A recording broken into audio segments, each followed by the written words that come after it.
Welcome to the Chinese Lore Podcast, where we tell classic Chinese stories in English. This is episode 71 of Investiture of the Gods.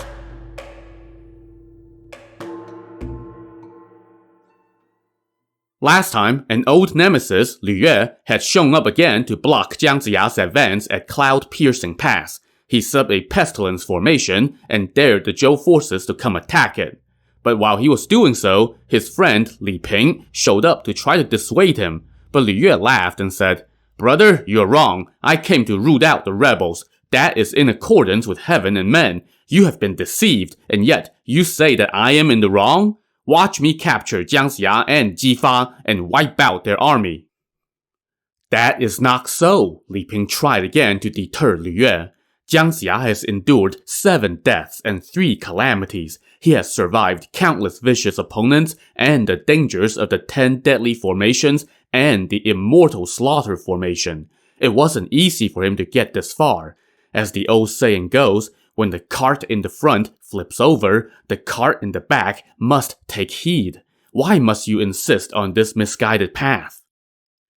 And yet, despite his best efforts, Li Ping could not convince Lü Yue to change his mind. Instead, Lü Yue dispatched a letter challenging Jiang Ziya to come attack his formation. The letter said, "From Lü Yue, a Taoist of 9 Dragons Island, to Jiang Ziya, commander of Western Qi. I have heard that if you go against heaven, you will be punished. Your lot in Western Qi have disregarded the proprieties that bound the vassal and are waging war against your lord. You have offended heaven and earth. And you all have been vicious, mounting one resistance after another against divine armies and using the Chan sect's magic to sack cities and slaughter soldiers. You are truly evil, and both men and gods loathe you. Heaven, in its anger, has borrowed my hands to lay out the pestilence formation. I am sending you this letter to ask you to attack soon. If you recognize that you are unvirtuous, then surrender at once, and you might yet be spared. Reply as soon as you get this letter." Jiang Ziya read the letter and wrote on it, "We will break your formation tomorrow," and sent the messenger back. The next day, Master of the Clouds put 3 charms on Jiang Ziya, one on his chest, one on his back, and one inside his hat. He also gave Jiang Ziya a magic pill to stash away in his pocket. Then, they heard the sound of explosives outside, and word came that Lü Yue was demanding battle. Jiang Ziya mounted his 4-knot like and rode out with the Martial King Jifa and all the officers. Across the field, they could see the pestilence formation. A deadly miasma emanated from within, creeping up toward the sky. Chilly winds swept through the formation, accompanied by ghostly howls and moans. Jiang Ziya rode out to the front lines and said to Lü Yue, "Since you have set up this wicked formation, I will have a showdown with you to see who is better. But when calamity comes, it would be too late for you to run and have regrets." Lü Yue didn't even bother trading barbs and instead just galloped toward Jiang Ziya on his golden-eyed camel. They fought with swords for a bit, and then Lü Yue retreated into his formation. Jiang Ziya galloped after him. Lü Yue now ascended the 8-trigram terrace inside the formation and cast down a pestilence umbrella that seemed to block out the sky as it came crashing down on Jiang Ziya's head. Jiang Ziya hurriedly pulled out his yellow magic pennant, which kept the umbrella from crushing him, but he was also now trapped under the umbrella. Lü Yue then rode back out and shouted, "Jiang Ziya has met his end in my formation. Tell Jifa to come meet his maker soon." From the gate of the Zhou camp, the Martial King Jifa heard this and asked Master of the Clouds, "If the Minister Father really perished in the formation, I would die of grief." "Don't worry," Master of the Clouds reassured him. "This is just a lie by Lü Yue. Jiang Ziya is preordained to suffer for 100 days. From behind them, though, Ne Zha, his father, and 2 brothers, Yang Jian, Thunderbolt, and Wei Hu all shouted, "Let's cut that sorcerer to pieces to soothe our anger!" And so they charged out and surrounded Lü Yue and his accomplice Chen Geng. Ne Zha powered up to his 3-headed 8-armed self and hit Chen Geng on the shoulder with his universal ring. Meanwhile, Yang Jian unleashed his sky-barking hound, which bit Lü Yue on the head. The 2 Jie sect sorcerers made a beeline back inside their formation, and their opponents let them go and returned to their own camp. When Jifa saw that Ne Zha and company did not return with Jiang Ziya, he grew even more concerned. He asked Master of the Clouds when they could expect Jiang Ziya to re-emerge, and the latter told him, "When his 100-day ordeal is up, he will be fine." "What? How can one still be alive after going 100 days without food?" Jifa asked, apparently forgetting that he's surrounded by beings of magic who could probably all go 100 days without food in a pinch. "My lord, don't you remember how you spent 100 days in the Red Sand Formation and you were fine?" Master of the Clouds reminded him. "As the old saying goes, those who are blessed cannot be harmed by any scheme. Those who are cursed would drown in a ditch. So no need to worry." Now that you mention it, I do remember spending 100 days in the Red Sand Formation, and if I'm not mistaken, I was basically dead and had to be revived, and my horse had rotted. So excuse me if that doesn't exactly feel reassuring. In any case, while Jifa fretted, Lu Yue rejoiced at having trapped Jiang Ziya. Every day, he went into the formation 3 times to apply more magic to the umbrella to try to use its pestilence powers to harm Jiang Ziya.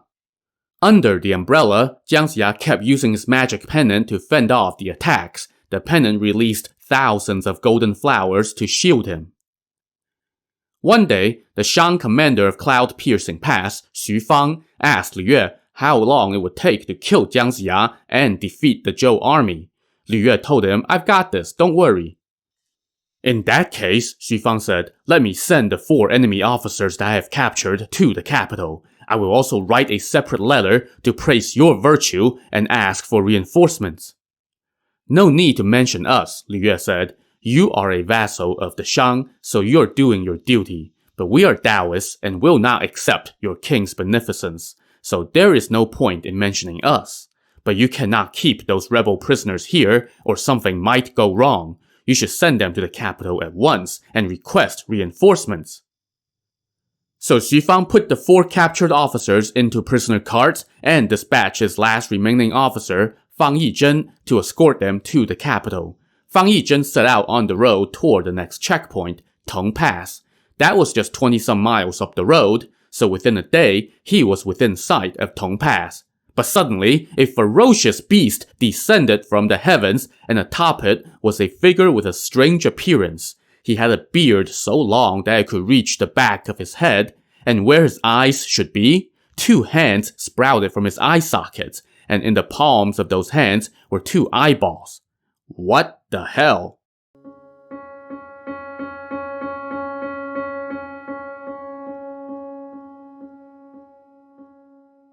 So let's go all the way back to episode 18, where a Shang court official named Yang Ren had the silly notion to advise King Zhou loyally and truthfully against building his pleasure terrace, which ended with Yang Ren having his eyes gouged out on the king's orders. But Virtue of the Pure Void, a member of the Chan sect's class of 12, saved Yang Ren and restored his sight. Well, sort of.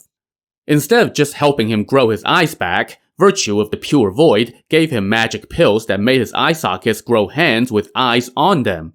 Since then, Yang Ren has stayed with Virtue of the Pure Void on Green Peak Mountain, learning the Tao. Then one day, Virtue of the Pure Void went to his peach orchard and saw Yang Ren there. The master said to the pupil, "Today is the day for you to go to Cloud Piercing Pass to help Jiang Ziya break the pestilence formation and save 4 generals." "But master, I was a civil official. I don't know how to fight," Yang Ren said. "Oh, that's not hard. You can learn, and even if you don't, it will come naturally to you." Virtue of the Pure Void then fetched a weapon called the Flying Lightning Spear and taught Yang Ren how to use it. And sure enough, Yang Ren quickly took to the weapon.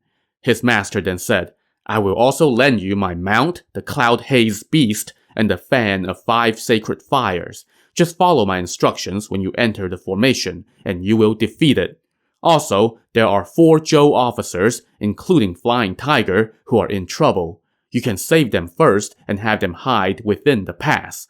Later, you can coordinate with them on an attack from inside and out, and victory will be assured." So Yang Ren took his leave and set off on the Cloud Haze Beast, which took to the air as soon as he gave its horn a tap. He flew toward Tong Pass, and when he was about 10 miles away, he saw the convoy escorting the 4 prisoners toward the Shang capital.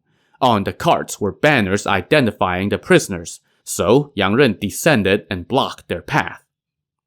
The Shang soldiers were taken aback by this bizarre figure standing in their way, and they rushed to tell the officer in charge, Fang Yizhen. He also was taken aback when he rode up and saw Yang Ren, but he girded himself and shouted, "Who goes there?" Yang Ren replied gently, "There is no need to ask. I am Yang Ren, a former high court official of the Shang. General, heaven has chosen a new sage lord, so why must you go against heaven's will and seek your own destruction?" "I am escorting captured Zhou officers to the capital on my commander's orders. Why are you blocking my way?" Fang Yizhen demanded. "I have come on my master's command to break the pestilence formation," Yang Ren explained. "I saw you escorting the Zhou officers, and it's only right that I should intervene to save them. Listen to me. Why don't you join me and help the Martial King? That would be in accordance with heaven and the people, and you won't miss out on earning a high rank." Well, Fang Yizhen mistook kindness for weakness. Hearing how softly Yang Ren was talking, he thought maybe this guy with hands growing out of his eyes was just a pushover. So he raised his spear and shouted, "You rebel, eat my spear!" Yang Ren raised his own spear to counter, and after just a few bouts, Yang Ren was worried that the Shang soldiers might harm their prisoners, so he pulled out his magic fan and waved it at his foe.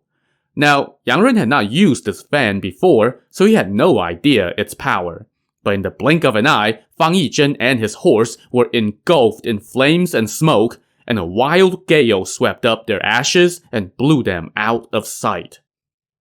All the Shang soldiers saw this and promptly scattered, running back to the pass. Watching this from his prisoner cart, Flying Tiger asked Yang Ren, "Which god are you?"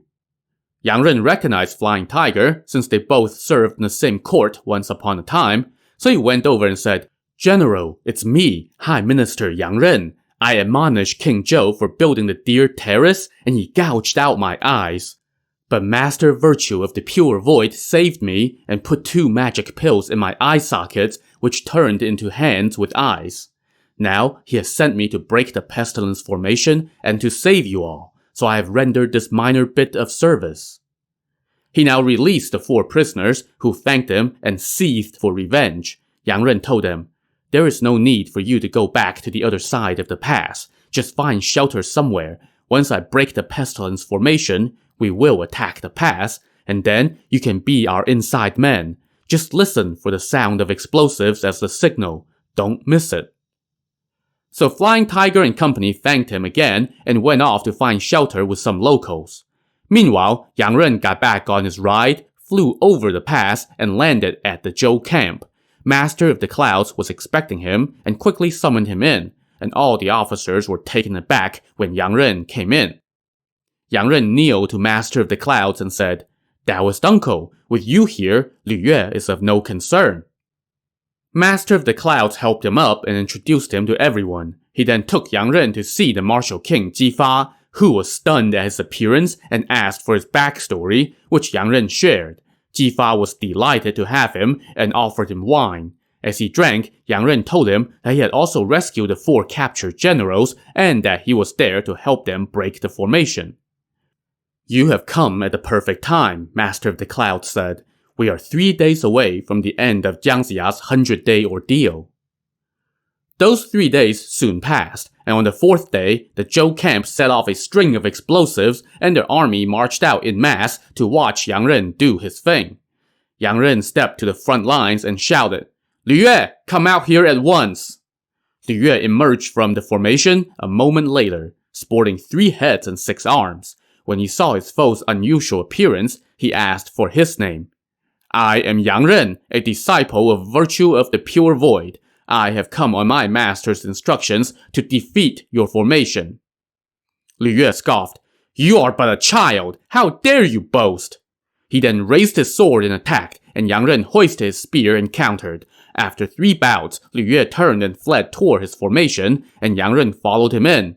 Lü Yue ascended his terrace and unleashed a pestilence umbrella, but Yang Ren waved his magic fan in its direction, and the umbrella promptly turned to ash. Yang Ren then waved his fan time and again, and the other 20 umbrellas all turned into ash as well.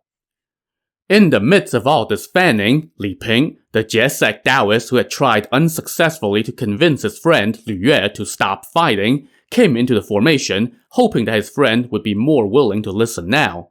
But he unwittingly stepped into the path of the flames coming from Yang Ren's fan, and he was immediately reduced to cinder. Seeing this, Lu Yue's other friend, Chen Geng, was irate. "Where did this sorcerer come from? How dare he kill my Taoist brother?" Chen Geng cursed as he charged at Yang Ren, but Yang Ren just waved the fan a few times in his direction, and not only was Chen Geng reduced to ash, but even the ground he stood on turned red from the fire. Watching things go south in a hurry, Lu Yue cast a fire protection spell and tried to flee. But Yang Ren's fan was blasting out sacred flames, and there was no escape. Before Lu Yue could retreat, Yang Ren caught up to him and fanned him time and again, and both Lu Yue and the terrace that he stood on disintegrated.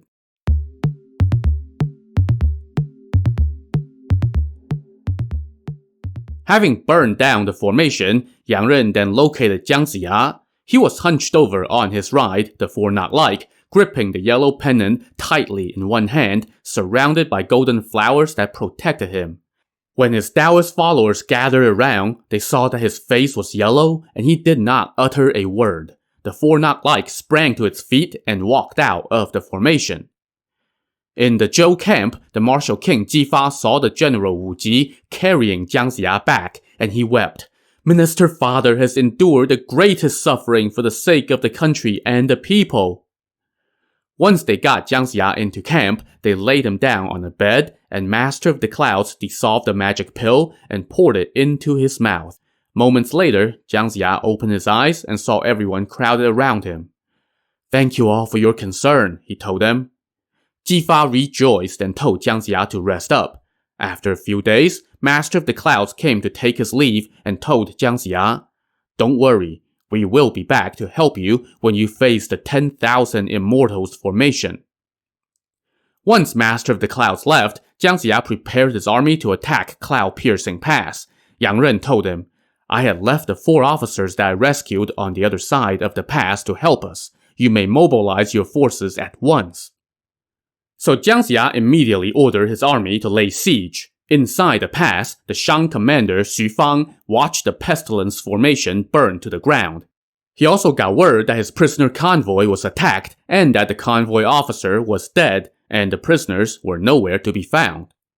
And just then, he heard the sound of battle roaring outside as if heaven and earth had collapsed. When he rushed to the top of the wall, he saw the Zhou forces raising ladders and closing in. In the sky, Thunderbolt swooped down and demolished half of the command tower with one swing of his golden staff. By the time Xu Fang rushed off the wall, Thunderbolt was standing atop the walls, accompanied by Ne Zha on his fire wheels. The Shang soldiers took one look at that tandem and decided that they had not signed up for any of this, so they scattered. Ne Zha now cut the chains holding up the drawbridge, and the Zhou forces swarmed into the pass. Xu Fang rode forward on his horse to meet them head-on, and they surrounded him. Meanwhile, the 4 generals that Yang Ren had rescued, Flying Tiger, Nan Gongkuo, Hong Jin, and Xu Fang's older brother, Xu Gai, heard the sound of battle and raced in from the other side on foot. They saw Xu Fang being surrounded by Zhou soldiers. Flying Tiger roared, "Xu Fang, here I come!"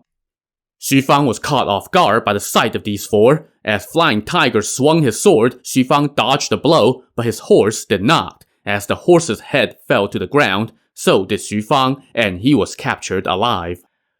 Once they had secured the pass, the Zhou army welcomed Jiang Ziya in and posted notices to put the civilians' minds at ease. The 4 generals who had been captured by the enemy now came to see Jiang Ziya, and he told them, "You all endured hardship, but thanks to heaven, the calamity turned into a blessing. This is all because your loyalty moved heaven's heart." Next, Xu Fang was brought in, and he refused to kneel. "Xu Fang, you arrested your own brother, which is like cutting off your own limb," Jiang Ziya scolded him. "And you also failed in your duties as a vassal by losing your territory. How dare you act up here? You are truly a beast in man's clothing. Execute him at once. And so the guards took Xu Fang outside and chopped off his head, displaying it atop the walls as a warning. The martial king then feasted with his officers and rewarded the army. But they did not rest on their laurels for long. The next day, Jiang Ziya ordered his army to march out again. Another 20-some miles later, they were approaching Tong Pass, the third of the 5 passes on their way east. They pitched camp and started discussing how to attack this latest obstacle. The commander of Tong Pass was named Yu Hualong, and he had 5 sons. The youngest was studying Taoism and thus not at the pass at the moment, but the other 4 sons were all there, serving as officers on their father's staff. When they got word that the Zhou army was on their doorstep, Yu Hualong told his sons, "The enemy has been winning one battle after another on their way here. They are a tough opponent. We must give our utmost." His 4 sons replied, "Father, don't worry. How much skill can that Jiang Ziya have? He's just been lucky. He won't make it past this point." The next day, from the Zhou camp, the officer Tai Luan came out to demand battle. Yu Hualong sent his eldest son, Yu Da, to answer. Yu Da rode out, dressed in silver armor and red battle robe, and traded names with Tai Luan. Yu Da then said, "I have long heard that Jiang Ziya is a traitor, and now he is waging a war against his lord and encroaching on key strongholds of the court. He is seeking his own demise." Tai Luan shot back, "My commander is waging a campaign on heaven's command to punish the tyrant on behalf of the people. He is going to convene with the nobles of the land to right the governance of the Shang. We have sacked 3 of the 5 passes. Yet you still dare to defy heaven's army. Surrender now, and we will spare your life. If you wait until your pass has been sacked, then all will be destroyed, and it will be too late for regrets." Yu Da was incensed and attacked. They traded blows for 30 bouts, and then Yu Da turned and retreated. Tai Luan gave chase, but Yu Da was just setting him up. When Tai Luan got close, Yu Da latched his spear, pulled out a club, and turned and swung. The club caught Tai Luan squarely in the face, knocking him off his horse. Yu Da then finished him off with one thrust of the spear and cut off his head. He then went back into the pass to report his victory, and his father hung Tai Luan's head from the city wall. This initial setback made Jiang Ziya very worried. The next day, the defected Marquis Su Hu, father of the Shang Queen Da Ji, volunteered to go avenge Tai Luan. He rode out to challenge for battle, and Yu Hualong sent his second son, Yu Zhao, to face him. When they traded names, Yu Zhao said, "Oh, General, I didn't realize I was facing the father-in-law of the king. You are a member of the royal house and have received the country's kindness. You should help your king defend his territory as repayment. So why have you forgotten his kindness and rebelled to help the traitors instead? I feel sorry for you.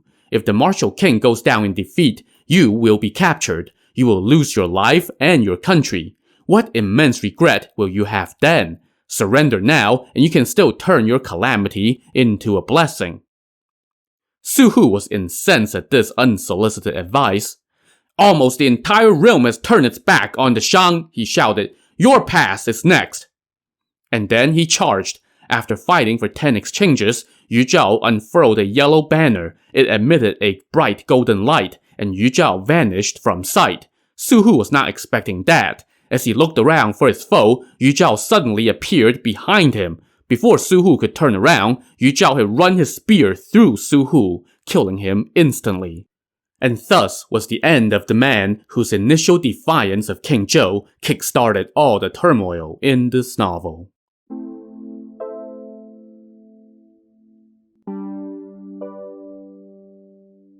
Yu Zhao now cut off Su Hu's head and brought it back to his father, who also had it put on display. This latest loss pained Jiang Ziya immensely, and Su Hu's son, Su Quanzhong, wept and asked to be allowed to go avenge his father. Jiang Ziya couldn't dissuade him and consented. Su Quanzhong rode out to demand combat, and Yu Hualong's third son, Yu Guang, came out. "Are you Yu Zhao? Come meet your death!" Su Quanzhong shouted as he gritted his teeth. "No, I am Yu Guang, the third son of Commander Yu," his opponent answered. No matter, Su Quanzhong was going to run his spear through somebody, and he wasn't too picky as to whom.